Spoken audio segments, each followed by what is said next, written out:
Alors moi c'est Erika, donc j'ai à peu près 15 ans d'expérience dans le secteur du médico-social. Tout d'abord j'ai fait une formation de moniteur éducateur après avoir fait quelques temps en tant qu'agent de soins. Et puis tout naturellement je me suis dirigée avec les années et puis avec l'encouragement aussi de mes collègues vers un CAFERVIS. Mes attentes en venant sur une formation CAFERVIS, c'est vrai qu'on pense venir avec un certain bagage, une certaine confiance. Et c'est vrai, moi j'ai très vite déchanté. Je me suis dit, oh là là, je vais pas y arriver, c'est un petit peu trop difficile pour moi. Et au fur et à mesure des mois, les formateurs ont été vachement conciliants et puis nous mettent en confiance. J'ai pu développer certaines attentes qui étaient finalement la base du droit, du positionnement et du coup, à la fin de la formation, j'ai finalement trouvé mon compte. Chose que j'avais peut-être perdue un petit peu au début parce que c'est vrai qu'on pense que pas que c'est facile, on sait très bien que c'est difficile, mais il faut vraiment du travail soutenu, être rigoureux et puis suivre, ne jamais lâcher, essayer de ne pas remettre à demain parce que ça reste quand même une formation qui est un petit peu difficile quand même. Alors j'ai beaucoup découvert sur moi-même parce que c'est vrai que cette formation m'a appris un petit peu la force, le courage, la patience et la détermination parce que même à travers tous les dossiers qu'on peut rendre, tous les écrits qu'on peut rendre, on sort des fois avec une satisfaction et puis finalement on a des retours peut-être négatifs mais qui nous poussent toujours vers une réflexion. Oui, j'ai appris sur moi, j'ai grandi à travers cette formation même si c'est que un an, hein.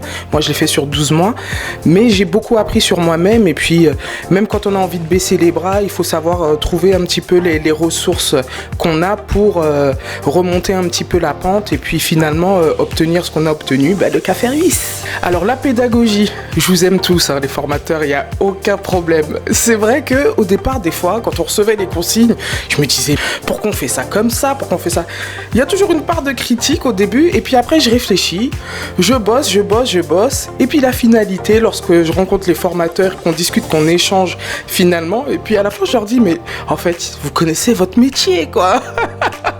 Donc c'est vrai, je partais souvent sur les mauvaises bases ou je critiquais un peu le timing, mais je pense que les formateurs, faut vraiment leur faire confiance. Je pense que c'est ce que je voulais renvoyer, ce que je reflétais un petit peu par là, c'était un petit peu le manque de confiance en moi finalement.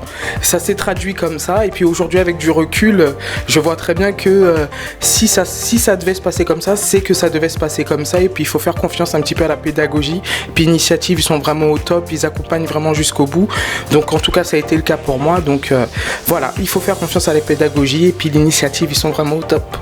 Mes projets à court terme, c'est vrai que du fait de ma grossesse, j'ai un petit peu ralenti, mais j'ai une association qui est très ouverte et du coup, en ce moment, je travaille un petit peu sur diverses structures en accompagnement des chefs de service. Mais c'est vrai qu'à court terme, je souhaiterais faire la formation d'expert en économie solidaire. Et puis dans quelques années, moi, je me vois en Guadeloupe et puis faire profiter un petit peu à mon pays de mes compétences acquises ici, en tout cas sur le territoire français. Les Antilles, c'est français aussi, mais on ne sait jamais des fois. Si on sait pas trop. Non mais blague à part, oui j'aimerais ouvrir une structure. Je sais pas encore si c'est EHPAD, si c'est une masse, mais en tout cas c'est un projet qui me trotte dans la tête et qui me tient à cœur. Et puis j'espère être soutenu par l'association pour laquelle je travaille. Pour finir, en fait, je souhaite à tous les étudiants, tels qu'ils soient, de n'importe quel cursus, de croire en soi, d'être motivé. Et puis même si on a un échec, de toujours continuer. L'échec pour moi c'est ne pas recommencer. Donc on se trompe, on refait, on recommence et puis le but c'est d'obtenir finalement ce qu'on veut et puis de finaliser nos projets et puis voilà. Et puis je pense que l'Initiative accompagne bien là-dedans, donc profitez de ce centre de formation en tout cas pour aller un petit peu le plus loin possible.